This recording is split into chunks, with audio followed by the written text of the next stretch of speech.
इस वीडियो में हम लोग कवर करेंगे स्लम टेस्ट के बारे में।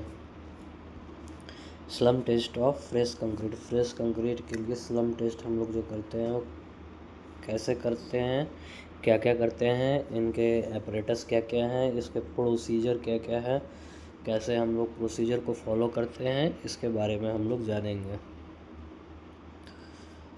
इसको हम लोग वर्केबिलिटी टेस्ट भी बोल सकते हैं कि वर्केबल कंक्रीट कितना वर्केबल है, काम करने के लायक है, इसलिए इस टेस्ट को हम लोग करते हैं।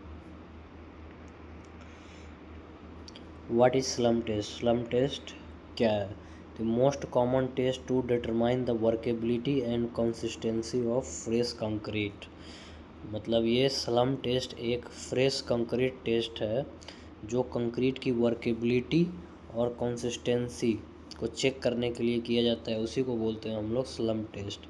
मतलब कितना आसानी से इसको प्लेस और कॉम्पैक्ट हो सकता है, इसी को बोलते हैं हम लोग slump test.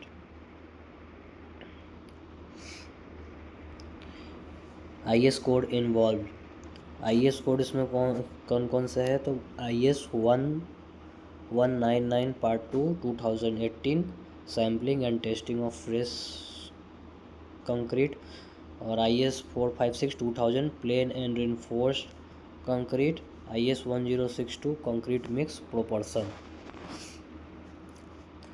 Y do we run this test? इस टेस्ट को करने की आवश्यकता क्यों पड़ती है?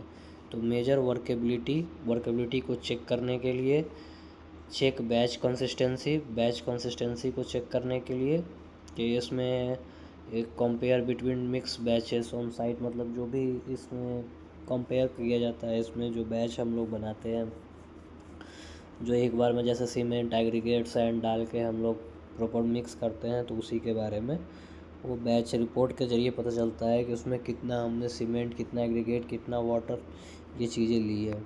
इंश्योर प्रॉपर प्लेसिंग, मतलब प्रॉपर अच्छे तरीके से प्लेसिंग करने के लिए डिटेक्ट एक्सेस वाटर ज़्यादा है या कम है वो भी डिटेक्ट किया जाता है इससे। Apparatus required. क्या क्या एपरेटस इसमें लगते हैं? तो स्लम कोन लगती है, टैंपिंग रॉड लगती है, बेस प्लेट लगती है, स्टील स्केल लगती है और स्कूप लगती है। स्लम कोन डायमेंशन। स्लम कोन का डायमेंशन क्या होता है? हाइट इसकी 300 mm होती है, टॉप की डायमीटर 100 mm होती है, बॉटम की जो डायमीटर होती है वो 200 mm होती है, टैंपिंग रॉड होती है 16 mm की, टैंपिंग रॉड विथ लेंथ होती है 600 mm की। टेस्ट प्रोसीजर क्या है?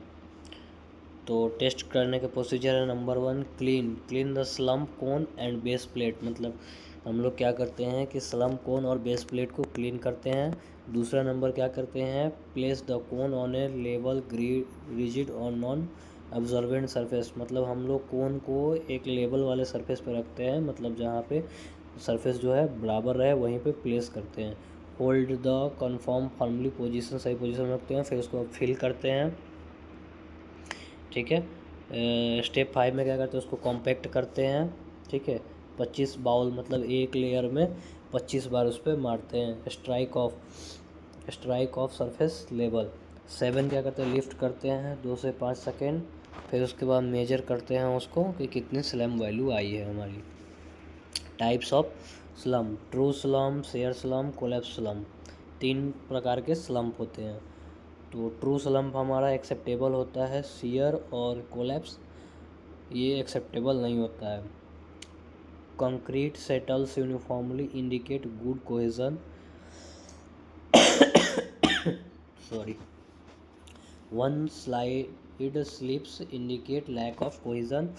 Concrete collapse completely very high workable और एक्सेस वाटर। मतलब कहने का कि ट्रू स्लम्प में क्या है कि ये हमारी यूनिफॉर्मली होती है, अच्छी कोहेजन इसमें होती है। शेयर स्लम्प में क्या है कि ये गिर जाती है। ये स्लम्प जब आप कोन बना के उसको निकालेंगे, उसकी मेजर करने जाएंगे, तो वो स्लम्प जो है वो गिर जाएगी। उसके बाद क्या है कि कोलैप्स स्लम्प में क्या है कि ये भी, इसमें वर्केबिलिटी वाटर ज़्यादा होता है, जिस वजह से ये कोलैप्स हो जाती है, गिर जाती है। भी रिकमेंडेड स्लम्प क्या आता है? कौन सा रिकमेंडेड स्लम्प है? तो रोड कंक्रीट के लिए 20 से 30 mm स्लम्प होना चाहिए। मास कंक्रीट के लिए 25 से 50 mm, आरसीसी के लिए 50 से 100 mm, आरसीसी स्लैब के लिए 50 से 100, कॉलम के लिए 75 से 100, पंप के लिए 100 से 150। फैक्टर अफेक्टिंग स्लम्प क्या है? Water cement ratio, cement content पर निर्भर करता है, टेम्परेचर पर निर्भर करता है, मिक्सिंग मेथड पर निर्भर करता है, एग्रीगेट साइज एंड शेप पर निर्भर करता है, एडमिक्सचर पर निर्भर करता है, टाइम आफ्टर मिक्सिंग पे भी निर्भर करता है। एडवांटेज और डिसएडवांटेज क्या है? तो इनका एडवांटेज है simple and quick, low cost EMI, easy to perform site, immediate indicate workability, suitable for root quality। Limitation क्या है? Limit suitable for very dry, not suitable for very fluid, does not measure strength, result depend on proper procedure। Precaution क्या क्या लेते हैं इसके लिए? Use clean cone, give 25 blows each layer, perform the test immediately after mixing, fill in 4 layer, 4 layers में हम लोग इसको भरते हैं और एक लेयर में 25 स्ट्रोक मारते हैं। ठीक है। Lift the cone vertically 2 to 5 second, do not twist or jerk cone while lifting, इसको ट्विस्ट नहीं करना है और जर्क नहीं करना है।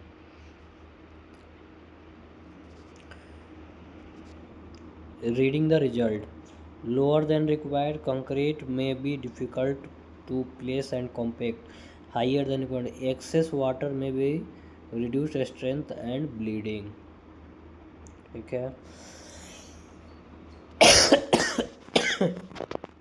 इसका यूज कहाँ कहाँ करते हैं? बिल्डिंग में करते हैं, ब्रिज में करते हैं, हाईवे में करते हैं, मेट्रो में करते हैं, बीम्स में करते हैं, कॉलम में करते हैं, इंडस्ट्रियल बिल्डिंग में, सोलर में, स्लैब्स में, फुटिंग में और पाइल कैप में यूज करते हैं। उसके बाद कहाँ होता है? इंटरव्यू क्वेश्चन क्या है कि किस प्रकार के ग्रेड का यूज करते हैं? तो IS 1199 पार्ट 2, कितना mm स्लम्प? ये हाइट है 300 mm, top dia 100 mm, bottom 200 mm। कितने लेयर में भरते हैं? तो 4 लेयर में इसको हम लोग फिल करते हैं। ठीक है।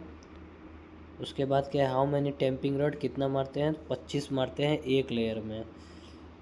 3 types of slump, true slump, shear slumps और कोलैप्स स्लम। उसके बाद what does the slump test measure? Workability and consistency check करते हैं। ठीक है। Does it measure compressive strength? No, only workability and strength. Simple test real impact on every pore। Thank you for this video।